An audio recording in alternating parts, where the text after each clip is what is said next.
चार star class में आप सबका स्वागत है। इकोनॉमिक्स का ये बहुत ही इंपॉर्टेंट टॉपिक है 5 ईयर प्लान। आप बिना स्किप किए आप एक बार इसे जरूर देखें क्योंकि हर एग्जाम में इसे क्वेश्चन पूछे जाते हैं और इस बार सीडीपीओ में इकोनॉमिक्स से क्वेश्चन अच्छा खासा रहेगा, तो हो सकता है कि इस टॉपिक से एक क्वेश्चन पूछा जाए। तो आप रिविजन के तौर पर लास्ट टाइम पर आप इस वीडियो को देख सकते हैं क्योंकि इसमें कम समय में सिर्फ महत्वपूर्ण बिंदुओं पर चर्चा की गई है। स्टार्ट करते हैं। भारत में पंचवर्षीय योजना से पूर्व का इतिहास, ये भी इम्पॉर्टेंट है कि 1934 में, कब 1934 में भारत में आर्थिक नियोजन से संबंधित सर्वप्रथम प्रस्ताव कब 1934 ईस्वी में एम विश्वेश्वरैया द्वारा लिखी गई पुस्तक प्लान्ड इकोनॉमी फॉर इंडिया में आया था। कौन सी पुस्तक में आया था? प्लान्ड इकोनॉमी फॉर इंडिया में। किसके द्वारा? एम विश्वेश्वरैया द्वारा। और इस पुस्तक में भारत के विकास के लिए 10 वर्षीय 10 वर्षीय कार्यक्रम प्रस्तुत किया गया था, जिसे विश्वेश्वरैया योजना भी कहा जाता है। कौन सी पुस्तक में आया था? प्लान्ड इकोनॉमी में। कब आया था? 1934 में। उसके बाद 4 साल बाद 1938 में कांग्रेस के हरिपुरा अधिवेशन, वैसे हरिपुरा अधिवेशन के अध्यक्ष सुभाष चंद्र बोस थे और वहाँ पे राष्ट्रीय योजना समिति का गठन किया गया और जिसके अध्यक्ष कौन थे? पंडित जवाहरलाल नेहरू थे। Pandit Jawaharlal Nehru national planning committee के अध्यक्ष थे जो 1938 के हरिपुरा अधिवेशन में गठित हुआ था और हरिपुरा अधिवेशन के कौन थे अध्यक्ष? सुभाष चंद्र बोस थे। अब उसके बाद 1944 में मुंबई में 8 उद्योगपतियों द्वारा बॉम्बे प्लान प्रस्तुत किया गया। कहाँ पे? मुंबई के 8 उद्योगपतियों द्वारा 1944 में। 1934 में क्या हुआ? एम विश्वेश्वरैया द्वारा लाया गया विश्वेश्वरैया योजना। 1938 में क्या हुआ? राष्ट्रीय योजना समिति का गठन हुआ पंडित जवाहरलाल नेहरू की अध्यक्षता में हरिपुरा अधिवेशन में।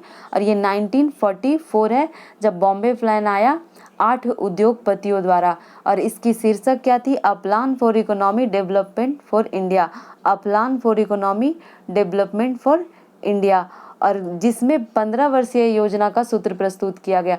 एम विश्वेश्वरैया द्वारा कितने वर्षों का था? 10 वर्षों का था और ये बॉम्बे प्लान में 15 वर्षीय योजना का सूत्र प्रस्तुत किया गया था और इसके अध्यक्ष JRD टाटा थे और उपाध्यक्ष GD बिरला, इसलिए बॉम्बे प्लान का दूसरा नाम टाटा बिरला प्लान भी है। क्या नाम है? टाटा बिरला प्लान को ही बॉम्बे प्लान कहते हैं। उसके बाद 1944 में यानी कि उसी साल SN अग्रवाल नामक अर्थशास्त्री ने एक योजना प्रस्तुत किया, गांधीवादी योजना। कौन सी योजना प्रस्तुत की है? गांधीवादी योजना। किसने? SN अग्रवाल ने। 1945 में MN रॉय ने जन योजना यानी पीपल्स प्लान को प्रस्तुत किया। दोस्तों वन लाइनर में ये क्वेश्चन आने की पूरी संभावना है कि किसने कौन सा प्लान और कब प्रस्तुत किया था। उसके बाद 45 के बाद 1950 में डायरेक्ट जयप्रकाश नारायण द्वारा सर्वोदय योजना प्रस्तुत किया गया। इसमें से जितने भी टॉपिक है हर क्वेश्चन कभी न कभी किसी न किसी एग्जाम में पूछा गया, यहाँ पे टॉपिक पर डिस्कशन किया जा रहा है। अब 1950 में योजना आयोग का गठन हुआ और काम था इसका पंचवर्षीय योजना बनाना। कब? 1950 में। अब हम लोग योजना आयोग को देख लेते हैं, प्लानिंग कमीशन को। इसका गठन 15 मार्च 1950 को हुआ था। कब हुआ था? 15 मार्च 1950 को हुआ था। समापन 31 दिसंबर 2014 को हुआ था। कब हुआ था? 31 दिसंबर 2014 को। और इसी प्लानिंग कमीशन को खत्म करके नीति आयोग का गठन 1 जनवरी 2015 को किया गया था। और देख लेते हैं आगे, यह एक गैर संवैधानिक निकाय है यानी नॉन कॉन्स्टिट्यूशनल है, ना कि ये असंवैधानिक है, ये गैर संवैधानिक है। पदेन अध्यक्ष एक्स ऑफिसो चेयरमैन कौन होते हैं? प्रधानमंत्री होते हैं। कौन होते हैं?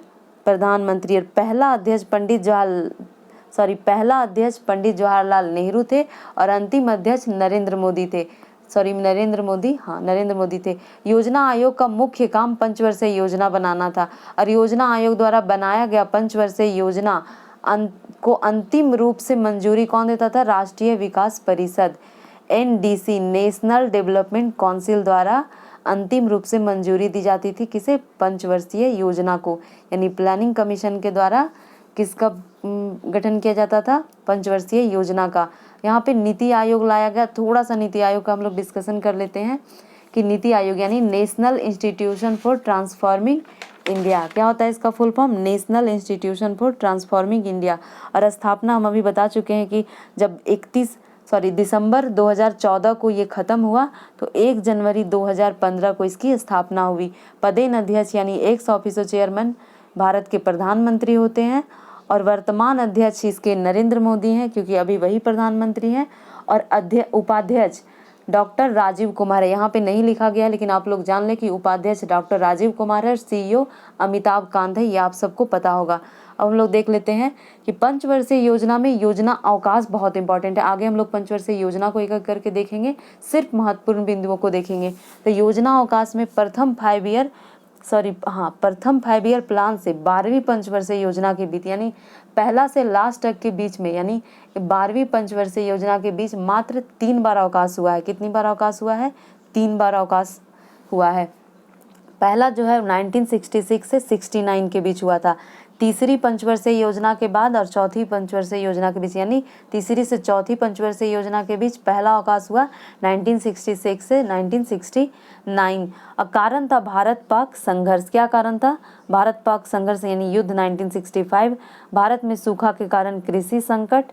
तो इस बीच 3 एक वर्षीय योजना बनी, यानी कि जो 3 साल का अवकाश हुआ उसमें 3 एक वर्षीय योजना चला था, जो 1966 से 67 था, 67 से 68 और 68 से 69। और पहला जो 1966 से 67 था उसी में हरित क्रांति आया था और इसकी प्राथमिकता थी कृषि उद्योग आदि को बढ़ावा देना। अब देख लेते हैं 1978 से 80, यानी कि दूसरा जो योजना अवकाश था वो 1978 से 80 के बीच आया था और जिसमें अनवरत योजना चलाया गया था। और ये 5वीं और 6ठी पंचवर्षीय योजना के बीच 2 साल का अवकाश हुआ था। 1977 में, इसका कारण देख लेते हैं कि 1977 में इंदिरा सरकार हार गई थी और मोरारजी देसाई की जनता पार्टी का सरकार बना था। इन्होंने पंचवर्षीय योजना, 5वीं पंचवर्षीय योजना जो 1974 से 78 तक को चला, 1 वर्ष पहले इसको समाप्त कर दिया गया। और 5वीं 5 ईयर प्लान एकमात्र 5 ईयर प्लान है जो 4 वर्षों तक चला था, यानी कि नाम 5वीं है लेकिन ये चला था 4 वर्षों तक। और मोरारजी सरकार ने 1978 में अनवरत योजना यानी रोलिंग प्लान की शुरुआत की और जिसका वैधता 5 साल रखा गया था। लेकिन 1980 में इंदिरा सरकार की पुनः वापसी होती है और 2 वर्ष बाद ही 1980 में ही रोलिंग प्लान को समाप्त कर दिया जाता है और 6ठी पंचवर्षीय योजना को शुरू किया जाता है। तो और तीसरा अवकाश देख लेते हैं हम लोग। 3 अवकाश देखेंगे, 2 अवकाश देख चुके हैं, तीसरा है 1990 से 92 में 2 वर्ष का अवकाश है। वे 7वीं और 8वीं पंचवर्षीय योजना के बीच ये अवकाश है। राजनीति अस्थिरता के कारण 2 वर्षों का अवकाश रहा। 5 ईयर प्लान के जगह पर 2 एक वर्षीय योजना चलाया गया। पहला जो था 1966 से 69 उसमें भी 3 वर्ष के लिए अवकाश था, 1 वर्ष का योजना चलाया गया था। और ये 1990 से 92 में भी 2 वर्षों का अवकाश था और उसमें भी 1 वर्ष का योजना चलाया गया। अब हम लोग देखते हैं कि इसके मॉडल को क्या क्या नाम दिया गया है, क्योंकि इससे क्वेश्चन आता ही है, ये बहुत इंपॉर्टेंट है। पहली 5 ईयर प्लान को हेराल्ड डोमर मॉडल कहा गया। क्या कहा गया? Herald Domar model. दूसरी पंचवर्षीय योजना को PC महालनोबिस मॉडल कहा गया। तीसरी पंचवर्षीय योजना खाली है, यानी कि इसे वैसा कोई स्पेशल नाम नहीं दिया गया। चौथी पंचवर्षीय योजना को DR गॉडगिल मॉडल कहा गया। क्या कहा गया? DR गॉडगिल मॉडल कहा गया। 5वीं 5 ईयर प्लान को ओपन कंसिस्टेंसी मॉडल कहा गया। क्या कहा गया? ओपन कंसिस्टेंसी मॉडल कहा गया 5वीं 5 ईयर प्लान को। 6ठी 5 ईयर प्लान को सुमुख चक्रवर्ती मॉडल या फिर S चक्रवर्ती मॉडल नाम दिया गया। और 7वीं पंचवर्षीय योजना को जॉन W मिलर मॉडल या फिर रामकृष्ण हेगड़े मॉडल। ये रामकृष्ण हेगड़े जो है वो भारतीय संस्करण नाम दिया गया है और जॉन W मिलर मॉडल, ये दोनों 7वीं पंचवर्षीय योजना के नाम है। और बाकी जो 8वीं 9वीं 10वीं 11वीं 12वीं पंचवर्षीय योजना है उसके कोई वैसे स्पेशल नाम नहीं दिए गए हैं। अब हम लोग देख लेते हैं एक एक करके पंचवर्षीय योजना को। प्रथम पंचवर्षीय योजना 1951 से 56 तक चला। इसमें GDP का वार्षिक लक्ष्य 2.1 रखा गया और प्राप्ति 3.6 आया, यानी कि ये सफल रहा था। राष्ट्रीय आय में वृद्धि 18% हुई थी और प्रति व्यक्ति आय में वृद्धि 11% हुई थी। इस 5 ईयर प्लान के दौरान स्थापित की गई प्रमुख सिंचाई परियोजना थी भाखड़ा नागल परियोजना, व्यास परियोजना और दामोदर नदी घाटी परियोजना। यानी कि पहली पंचवर्षीय योजना में 3 सिंचाई परियोजना चलाई गई थी जो बहुत ही महत्वपूर्ण है। दूसरी पंचवर्षीय योजना जो 1956 से 61 तक चला। कब? 1956 से 61 तक चला। GDP का लक्ष्य 4.5 रखा गया था जो 4.1 ही प्राप्त हुआ और ये असफल रहा। इसमें दूसरी पंचवर्षीय योजना में 3 प्रमुख लौह इस्पात कारखाना खोला गया। 3 प्रमुख लौह इस्पात कारखाना की स्थापना हुई। पहला भिलाई, दूसरा राउरकेला, तीसरा दुर्गापुर। ये भिलाई आपका छत्तीसगढ़ में, ये रूस की सहायता से खोला गया। राउरकेला उड़ीसा में है, जो जर्मनी की सहायता से खोला गया। और दुर्गापुर पश्चिम बंगाल में, जिसे ब्रिटेन की सहायता से खोला गया। ये पूछता है कि कौन से लौह इस्पात कारखाना या किसके सहयोग से खोला गया, इसलिए आप इसे भी याद रखें। तीसरी पंचवर्षीय योजना है 1961 से 66, 1961 से 66। जीडीपी का लक्ष्य 5.6 रखा गया था और प्राप्ति मात्र 2.8 हुआ और ये बुरी तरह से असफल रहा। बोकारो स्टील प्लांट की स्थापना 1964 थर्ड 5 ईयर प्लान यानी इसी 5 ईयर प्लान में किया गया था और किसकी सहायता से? सोवियत संघ रूस की सहायता से। अब हम लोग देख लेते हैं आगे असफलता का कारण। ये जो बुरी तरह असफल रहा तीसरी पंचवर्षीय योजना, उसका कारण था भारत चीन युद्ध 1962, भारत पाक युद्ध 1965 और सूखा पड़ना। और इसी के बाद 1963 से 69 तक 3 साल का योजना अवकाश रहा था। और अब देखते हैं चौथी पंचवर्षीय योजना। 3 साल के अवकाश के बाद 1969 से 1974 तक फिर से 5 वर्ष के लिए पंचवर्षीय योजना चला, जिसका लक्ष्य 5.7 रखा गया था जीडीपी का और प्राप्ति 3.3 हुआ, यानी ये भी असफल रहा। श्वेत क्रांति की शुरुआत इसी 5 ईयर प्लान में हुई, यानी कि चौथी पंचवर्षीय योजना में श्वेत क्रांति की शुरुआत हुई। अब हम लोग देखते हैं पांचवी पंचवर्षीय योजना 1974 से 78, ये 4 साल ही चला था इसलिए 78 तक ही है। जीडीपी का लक्ष्य 4.4 रखा गया था और प्राप्ति 4.8 हुई, यानी कि ये सफल रहा था। और इंदिरा सरकार ने 20 सूत्री कार्यक्रम 1975 में चलाया था।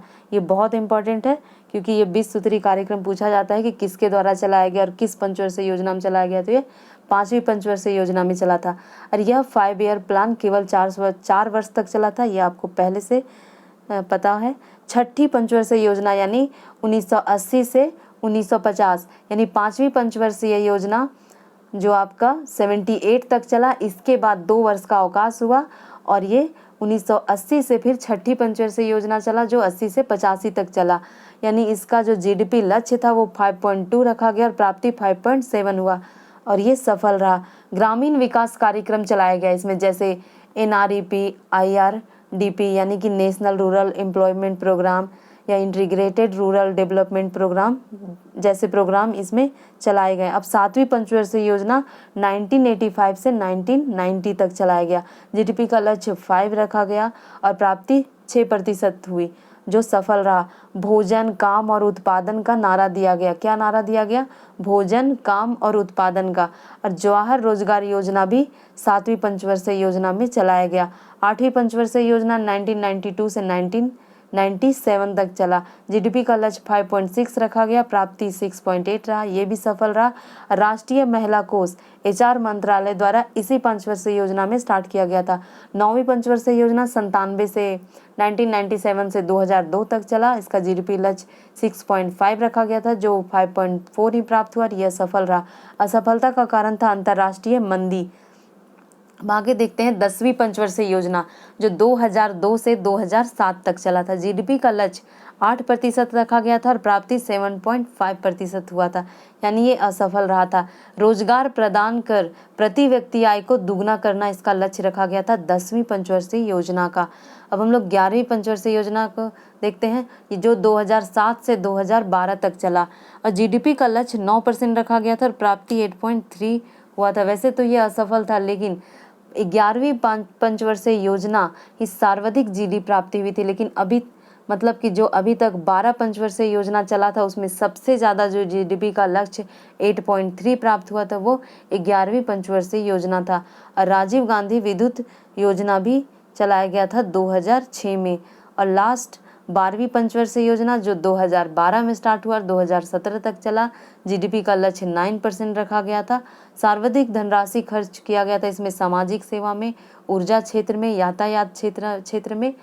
आई होप दोस्तों कि आपको ये वीडियो पसंद आया हो, तो प्लीज़ लाइक करें और अपने दोस्तों से शेयर करें और सब्सक्राइब करें ताकि ऐसे और भी टॉपिक पे इजी वे में आपको वीडियो मिलता रहे।